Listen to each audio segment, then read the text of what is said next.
Hello and welcome to Prairie Pulse. Coming up a little bit later on the show, we'll explore the art of Worley. But first, joining me now is the North Dakota Census Office Manager, Kevin Iverson. Kevin, thanks for joining us today. Oh, thank you for having me. It's great. Kevin, as we start, tell the folks a little bit about yourself and your background. Sure. So this is my second career. I did a military career. I retired in 2005 from the Army and full-time National Guard service in Bismarck. I went to work with the state as a research analyst for a number of years, and I got involved in labor force statistics for a while. And just before Census 2010, I was involved with the census. And I'd gone on to work for a defense contractor for a number of years. And I got a call a number of years ago in 2012 asking me, or telling me that the governor's looking at moving the state data center responsibilities to the North Dakota Department of Commerce and wondering if I would be interested in being involved in that. They called me back in a month. I said, yeah, give it a try, and the rest is kind of history. So from 2012 until now, I've been involved in all the things that the state does with the Census Bureau. The primary things are the state data center responsibilities and a responsibility called the Federal State Cooperative Population Estimate Program, where through data sharing, we're able to make sure that the state has as accurate a population estimate as possible. So that's pretty much the history of how I got involved. Well, and of course you're here today, people may not know this, to talk about the census of 2020. So let's talk about your Everybody Counts campaign as we near the actual counting for 2020. Tell us about that. Sure. So we're getting involved heavily now with making sure that everybody gets the word on how important the census is. In North Dakota, it's actually be legendary, be counted is the tagline we're using. And the census is probably the most important statistic that we live with of any of the statistics that are published, because it lasts for so long. It's a 10-year period of time. It impacts the future population estimates, the labor statistics, voter districting. I like to, the three major areas that it impacts are, first of all, politics. You think in terms of why is the census created? It starts off because it's required in the Constitution, and it was for apportionment of states, apportionment of seats in the House of Representatives for the states. But even though North Dakota will probably come out of this with only one seat in the House, the same process is used for creating the legislative districts in the legislature. And so it has a political impact in the state just as much as it would if we were operating at the federal level. The second important, and I think really important for us, is the distribution of federal funds. Annually, about $675 billion, that's billion with a B, are distributed based on the decennial census count. And so that becomes very important as a taxpayer to see that we get a return on investment back into our area. For those of us who pay taxes, we want to see that money spent in our local area. And the third real significant reason, I believe, is decision making. That decennial census forms the basis for not only the count of individuals, but the American Community Survey and the estimate of number of individuals in poverty or live or paying higher than a normal proportion of their income for housing, or the calculations for poverty and so on. And so it has a huge impact across the board. You're only affected by the census if you drive on a public street, step in a public building, or do business in any business in the state of North Dakota. Other than that, you're probably not impacted. Which means it affects everybody. It affects everybody. But North Dakota population, is it going to go up or down, and how will that financially impact? You talked about it. Well, this will be the first. I'd like to think about this census will be the first time in 100 years they're going to change the first digit on our population count. So in 1920, we changed from a 5 to a 6 in terms of the number of individuals in the state. This decade, without doubt, we will change to a 7. Would be nice to see an 8, but I don't think we're quite going to make it.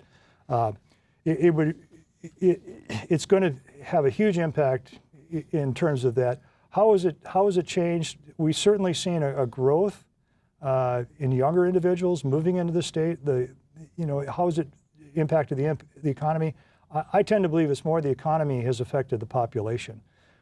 Because of the wealth in North Dakota, because of the change in median household income that we've seen since a decade ago, we've attracted a lot of younger individuals in the state. North Dakota was the only state that did not get older. The good news is we're all getting older. That's because we're living longer. North Dakota, because of the in-migration of younger individuals, was able to maintain about the same median age. And several counties, especially those in the west, saw a decline in median age of up to 6 years. So it's dramatically changed the makeup of some of those counties in the western part of the state, especially where oils has had an impact. Yeah, and with that said, though, the financial impact, it can be significant if everybody's counted. That's absolutely correct, and it goes back to the flow of federal funds in the state. So George Washington University has done the most thorough study on this. There's a program called Counting for Dollars, and they calculated the impact of a single individual counted in 2015. So the nice thing about 2015, it's the middle of the decade, so it gives us an insight of how we do overall for the decade. So if we take that 2015 estimate of $1,910, we multiply it by the number of years in the decade, which is of course 10, it's nearly a $20,000 impact per person counted. From an opportunity standpoint, that means it's nearly $20,000 for an individual who's not counted in the census. So it becomes critically important, and the numbers add up. The other thing about the census is you never really truly know if you got the census right or wrong, because we only do one census. There's no two censuses. There are a couple of estimates that are calculated against the census to figure out different groups. Did we undercount certain groups, or did we overcount? It's hard to overcount. It's easy to calculate somebody out if they filled out two census forms. It's hard to tell. It's much harder to tell when somebody did not fill out the census form. Yeah. With that said, though, how difficult is it to actually count everyone? You would think in this day and age with technology it'd be easy. So what are the challenges? Well, the challenges, first of all, are you've got to count people where they spend the majority of their time. So think in terms of the Fargo area or Grand Forks, where an estimated 60% of the students at the University of North Dakota and North Dakota State come from outside the state of North Dakota. Those individuals, if their parents fill out a census form and it indicates that they live in Minnesota, and there's no corresponding form filled out in North Dakota, most likely we'll count those individuals in that state where they originally come from. Now, the census is a count of where you spend the majority of your time. So those individuals, for instance, at Grand Forks Air Force Base or Minot Air Force Base, who may be a legal resident of the state of Michigan, may think of themselves as Michigan residents where they vote. But the census, again, is a count of where you spend the majority of their time. So they should be counted in North Dakota where they're at.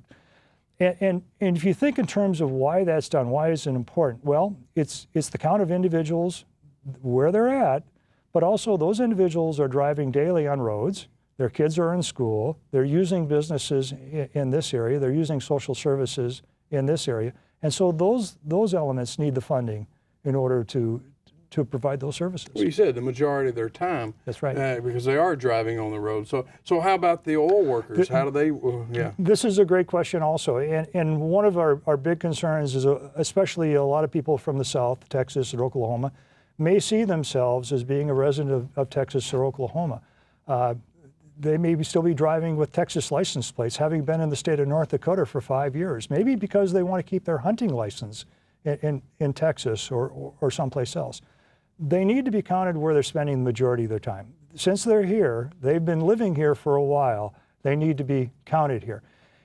And from an employer standpoint, we think in terms of taxes, and does that employer want, would they rather see federal funding pay for that local road construction, or would you see an increase in taxes to pay for it? I think in many of the employers' perspective, it's important for those employees to be counted here where they're spending the majority of their time. Mm-hmm. Well, how about hiring people to help with the count? Are you having trouble with that, or can people find jobs to work with you? Yeah, this is a major concern of mine. And if we go back to 2010, through most of the decade, what people don't realize is there's a number of ongoing surveys that are happening at any one time. There's actually about 134 surveys the Census Bureau is involved in. The two largest ones are the American Community Survey and the Current Population Survey. The American Community Survey replaces the long form, tells you how we're living, and the Current Population Survey is done to calculate unemployment, and it's actually done by the Census Bureau for the Bureau of Labor Statistics. During most of this decade, the Census Bureau has actually had to bring in about a quarter of their employees from out of state in order to keep the numbers up, just the 55 employees that they've needed in the state of North Dakota. So now we're going to go to the decennial census. And the estimate, right now they're telling us they will need more than 1,200 people to do this work. We know already that they've had difficulty finding these individuals. They're in eastern North Dakota, they're offering $15.50 an hour, and in the western part of the state, it's about $17 an hour. $17 an hour in the western part of the state especially just doesn't seem to mean a whole lot. I really truly believe what we need are individuals that I refer to as community champions, people that will take on responsibilities and things, maybe often as a volunteer, something that they would do for their community to make sure their community is taken care of. And if you think of how pervasive the census count is, I think this really is about taking care of your community. Because the census is protected by law. In other words, if I were to come to your house, I cannot tell about who lives in that house as a census employee or anything that you tell me in that questionnaire that I would get from you. I could not report that. I would expose myself to a penalty of law, which is a $250,000 fine or 5 years in jail or both. Those individuals have to be employees of the Census Bureau.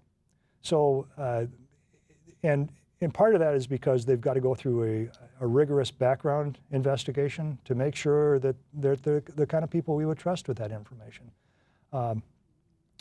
So we really need those kinds of individuals that are willing to step up to the plate and watch out for their community and maybe accept a paycheck in the meantime. And if they want to turn around and give that paycheck to their favorite charity, I think that would be great.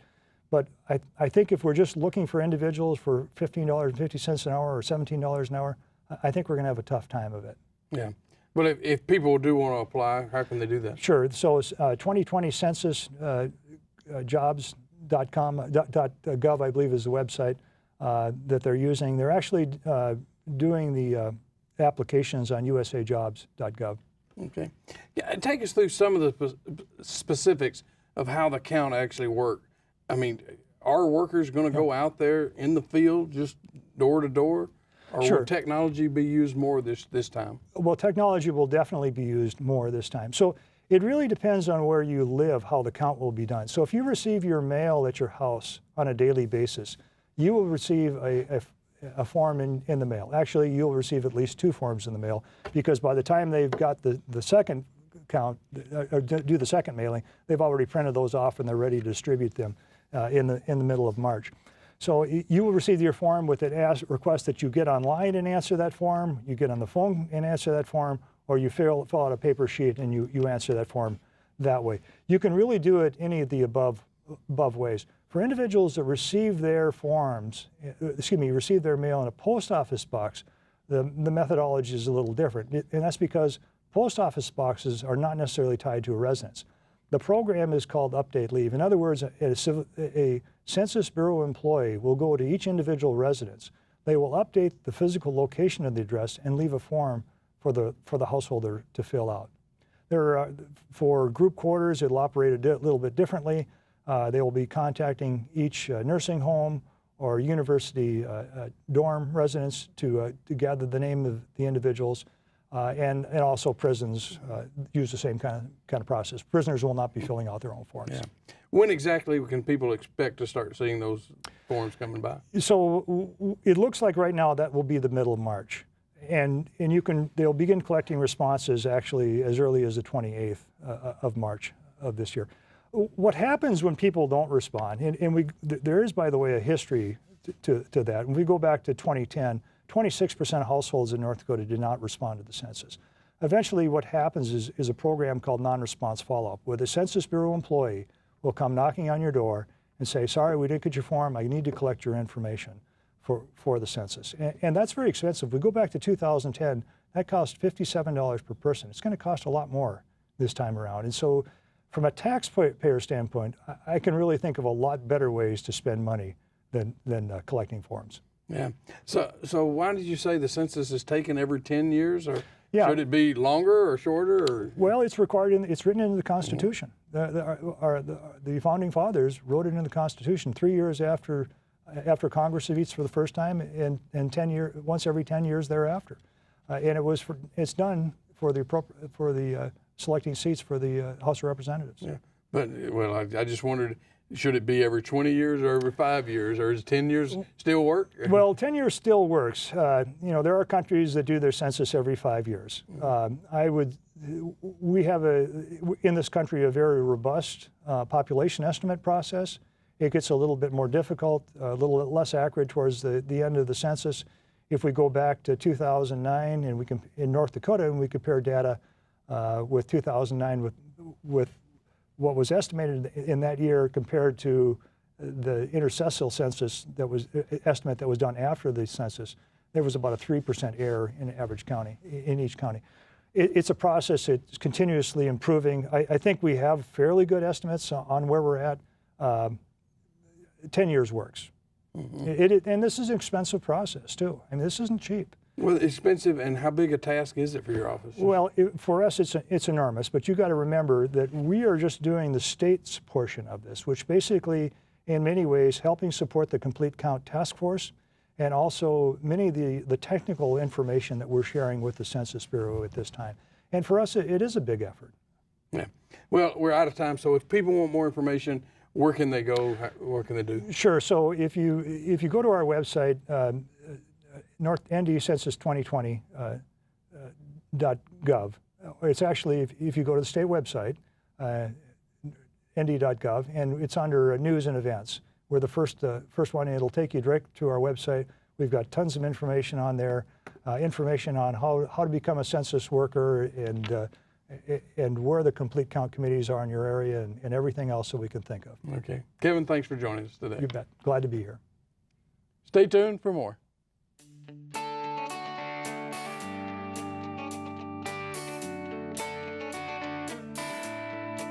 The North Dakota Council on the Arts has embarked on an ambitious project involving the style of art called Warli, which originated in the western part of India centuries ago. The project combines Warli art with elder care facilities across North Dakota, the Chihinkapa Zoo in Wahpeton, and the Arts Center in Jamestown. Art is a great tool for healing. It relaxes you, you are not under any pressure, it's a very therapeutic activity. This project, I sometimes refer to it as the wonderful world of Warli. It all started with the conversation about the art of an artist, Vaishali Mohite, who was from India, who was living in Fargo. When you talk with people about, okay, we have this project that involves Warli art by this artist Vaishali from India, and we're going to bring in elders, and we're going to bring in kids, and we're going to bring in animals from the zoo, they look at you like, this is crazy. We felt that this artwork would be an excellent choice for sharing with elders in the Art for Life program. Because Warli art, it's a traditional art, it's very simple, it originates in the western part of India, and it uses a lot of geometry, basic shapes, triangles, circles, lines. There's a lot of animals in it. Troy had emailed me some quotes from Kipling's Jungle Book, and he thought it would be really cool to incorporate the lettering into the picture, along with some illustrations that are similar in style to the Warli art, and then leave space for the children, the senior citizens, and then the animals as well to all contribute to a final collaboration. We've had a tour to elder care facilities around the state for about 1.5 years now, and schools come in to the elder care facility and interact with the kids and the animals and do those activities and the paintings with them. We were able to come up with these ideas and activity plans based on Warley that would help create engagement for elders, help create intergenerational interaction, and help bring together animals for animal-assisted activities. It's that spontaneity that an animal can bring, that unexpected excitement, and residents just light up. When we have pets and different animals in the building, they really enjoy them. So this particular project, having art involved, which is magical, pets, which bring that spark, and the children, all three together is just amazing. The Warley art has a lot of animals in their paintings, and they've done it for all the years that Warley has been around. And so to do the geometric shapes of the animals and to have with the people in the painting, it just made sense that, hey, let's show this enthusiastic group the real animals. Let's get the animals involved and bring them out to the assisted living and to the nursing homes, and it's been a really nice project. It's a happy project.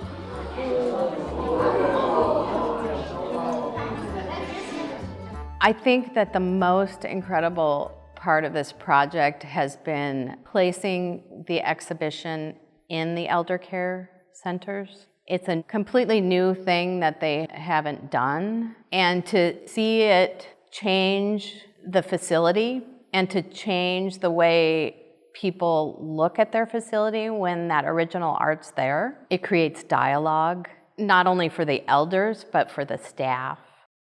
With animal-assisted activities and art activities, for the elders, their gait speed, for instance, improves. How fast they walk, their balance improves, and their emotional well-being improves.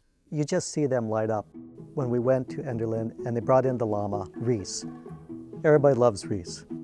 And they talked about Reese, the kids and elders interacted with Reese, but then they took Reese around to the other rooms for adults who could not get out. And when they walked into the rooms with that llama, even if they couldn't even get out of bed, they had the biggest smile on their face. That interaction is really powerful. Are you ready to go, go, go?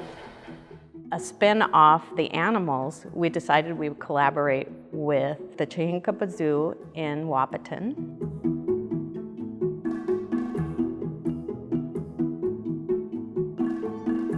Well, you saw the snake. His part in the painting was that the children had painted a background that had snakes in it, so what a better way to put a real snake skin transfer in there. On all of these paintings, we use non-toxic paint.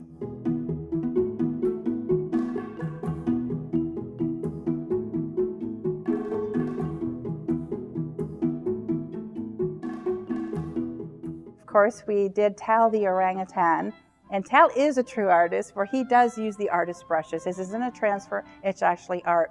We noticed that Tal enjoyed doing some of those things years ago, so we incorporated him in painting for his daily enrichment or his weekly enrichment. And of course, we had the rhinos. We have white rhinos at Chihinkapa Zoo. And these animals that we use today in our paintings are all ones that are a big part of our conservation programs. And to have that texture of the rhino skin on some Warley art was absolutely, it's breathtaking. The animals are great too. Animals are so random and you never know exactly what you're going to get, but each animal contributed to each picture, and I think they all turned out just perfect.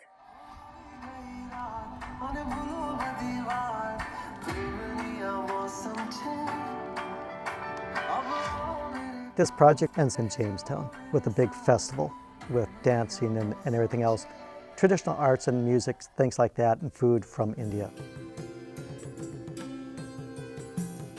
We also added another component, which was to have children and community members participate in the exhibit by creating luminaries in the Warley style. And from the beginning, we always wanted to create the facsimile of a Warley dome or a Warley house.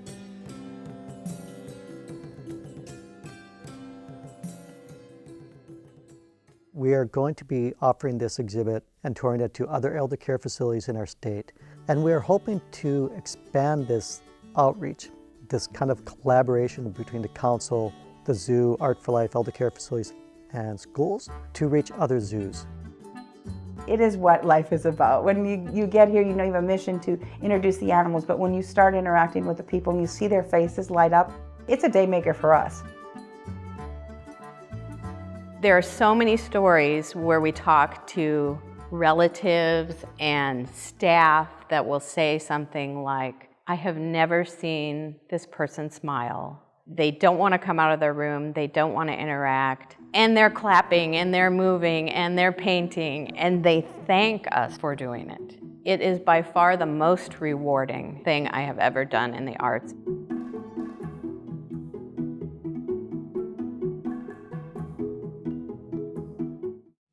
Well, that's all we have on Prairie Pulse this week. And as always, thanks for watching.